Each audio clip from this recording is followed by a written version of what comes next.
Picture this, a garden filled with your favorite flowers, all propagated by you. Imagine the joy of watching a single plant transform into a vibrant garden bursting with blooms. Flower propagation is that magical process. Curious yet? Let's dive right in. Flower propagation may sound complicated, but it's simpler than you think. Imagine this, transforming one single plant into a garden full of blooms. That's the magic of propagation. It's a sustainable practice that allows you to multiply your favorite flowers without spending a dime. So, what exactly is propagation? It's a natural process that plants use to reproduce, often involving the creation of a new plant from a parent plant. There are several methods of propagation, each suited to different types of flowers.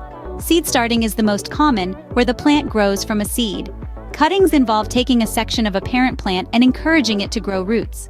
Division is the process of separating a mature plant into several smaller ones. And lastly, layering, a method where a stem is bent to the ground and covered in soil to encourage root growth.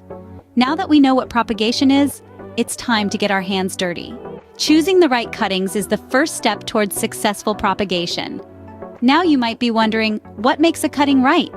Well, the answer lies in the health and vitality of the plant you're sourcing from. Let's start with roses. You'll want to choose a stem that's about as thick as a pencil and 6 to 8 inches long. Look for stems that have just finished blooming, as they're at the perfect stage for propagation. Ensure the stem is disease-free, with lush green leaves and no signs of pests or damage. Moving on to dahlias, these are a little different. Dahlias are propagated from tubers, not stems. In early spring, look for plump, healthy tubers with at least one eye. That's the small bump where the new growth will emerge. Avoid tubers that are shriveled or have any signs of rot. As for lavender, it's a bit more forgiving. Choose semi-hardwood cuttings, which means the stem is not too young or too old. A good rule of thumb is to select a stem that snaps when you bend it. Again, make sure it's disease-free and has plenty of healthy leaves. Now, beyond these specific flowers, there are some general tips to keep in mind. Always choose cuttings from healthy, vigorous plants. Early morning is the best time to take cuttings, as plants are fully hydrated. Make sure to use a sharp, clean tool to make your cut to avoid damaging the plant or introducing disease. Remember, the quality of your cutting can make or break your propagation efforts.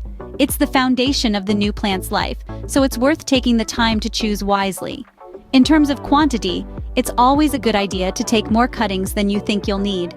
Not every cutting will take root, and having extras gives you a better chance of success. And there you have it.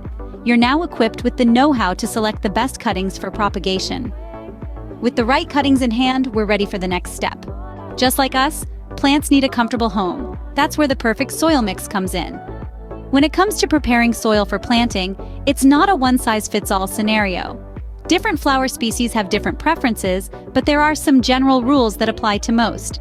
First, you'll want to start with a base of good quality, well-draining garden soil. This is your planting medium's backbone, providing essential nutrients and a place for roots to anchor. Next, let's make it cozy with some organic matter. Compost, well-rotted manure, or leaf mold can be mixed into your soil to improve its texture and fertility. This organic matter acts like a sponge, retaining moisture and nutrients while also helping to break up heavy, clay-like soils and bulk up sandy ones. Now let's talk about pH levels. The pH scale measures how acidic or alkaline your soil is. Most flowers prefer a slightly acidic to neutral pH, around 6 to 7. But some flowers, like rhododendrons or azaleas, prefer more acidic soil. You can test your soil's pH with a simple kit from your local garden store. If it's too acidic, adding lime can help balance it out. If it's too alkaline, sulfur or peat moss can bring the pH down. It's also worth considering adding some slow-release fertilizer. This will provide your plants with a steady supply of nutrients as they establish themselves. Remember, the goal here is to create a welcoming environment for your plant's roots, a place where they can spread out, access water and nutrients, and ultimately support a healthy blooming plant above ground. One last tip. Before planting, moisten your soil mix. It should be damp but not soaking. You're aiming for the consistency of a wrung-out sponge. And there you have it, a perfect cozy home for your future flowers. By understanding and catering to your plant's specific needs, you can create an environment where it can truly thrive. With our soil ready, it's time to plant. Planting is more than just sticking a cutting in the soil. It's about giving it a new life. And once you're ready to plant, it's just a matter of finding the right spot. For most flowers, a sunny location is ideal. But remember, not all flowers love the sun, some thrive in partial shade. So always check the specific needs of your plant. To plant your cutting, dig a hole that's deep enough to accommodate the cutting without bending it. Gently place the cutting in the hole, being careful not to damage the delicate roots. Once in place, backfill the hole with soil, firmly pressing it around the cutting. This will help keep it upright and secure. Now let's talk about aftercare. Watering is crucial, especially during the first few weeks. The soil should be kept moist but not waterlogged. Overwatering can lead to root rot, which is a surefire way to kill your plant. So it's best to water thoroughly, then wait until the top layer of soil is dry before watering again. Sunlight is another key factor. While many plants love sunlight, others prefer a bit of shade. So ensure that your plant is getting the right amount of light for its species. If you notice the leaves starting to yellow, it might be getting too much sun. Conversely, if the plant looks leggy and stretched, it's probably not getting enough light. And let's not forget about pests.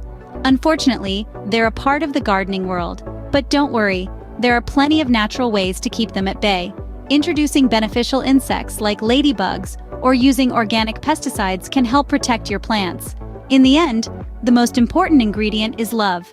Plants respond to care and attention. So, don't be afraid to talk to your plants, check on them regularly, and give them the TLC they need to thrive.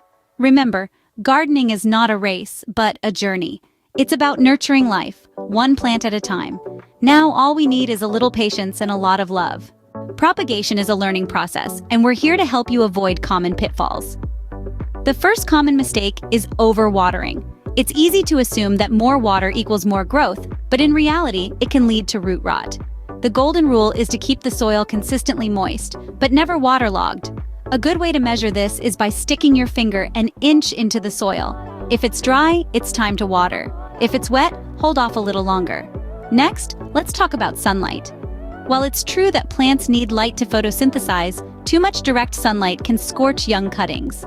Place your propagated plants in a spot that receives bright, indirect light. And remember, they're not as hardy as their parent plants just yet. Temperature is another crucial factor. If it's too cold, your cuttings may not root at all. If it's too hot, they may dry out. Aim for a temperature between 65 and 75 degrees Fahrenheit.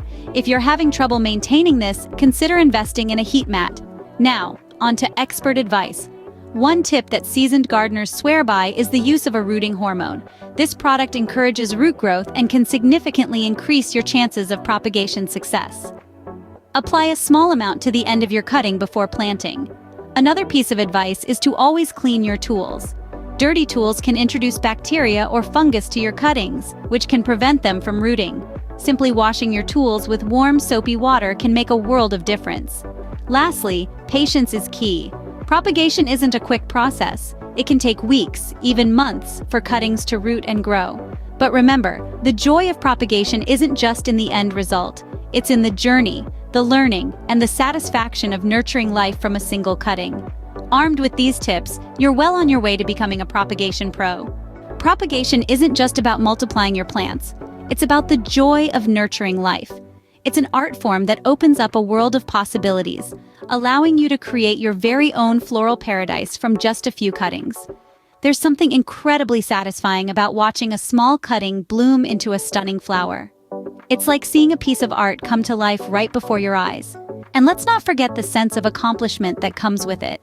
Each bloom is a testament to your patience, care, and love for nature. From the first green shoot to the bursting blossom, every stage of growth brings its own joy. Ready to start your propagation journey?